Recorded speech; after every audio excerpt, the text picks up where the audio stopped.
Knock knock. Who's there? Barya? Barya who? Limpak-limpak na barya. Saan galing ang mga kumakalansing na biyayang ito?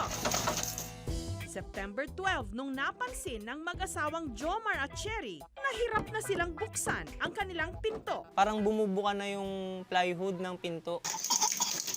Kaya binaklas ito ni Jomar. At doon na bumaha ang barya at tig 20 pesos. Pero hindi pala ito milagro dahil ipon nila ito sa loob ng halos 5 buwan. Bago kami lumipat dyan sa kwarto na yun, wala pa kasi siyang pinto nun. Ngayon napag-desisyon na namin na pagawan siya ng pinto. Dito naguhulog yung anak ko ng barya sa ginawa kong butas na to. Pag napuno tong baba na to, pwede ko siyang ipunan naman dito, bubutasan ulit dito.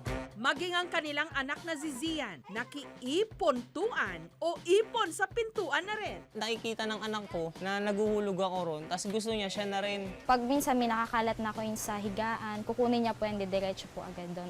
Ang ideya ng pag-iipon sa kakaibang lalagyan nakuha raw ni Jomar sa kanyang ama. Nung nangailangan kami ng pera, sinama ako ng papa ko sa jeep namin. Akala ko kung anong gagawin namin. Ayun pala, nagpatulong lang siya na kunin yung ipon niya ron sa tubo ng jeep namin.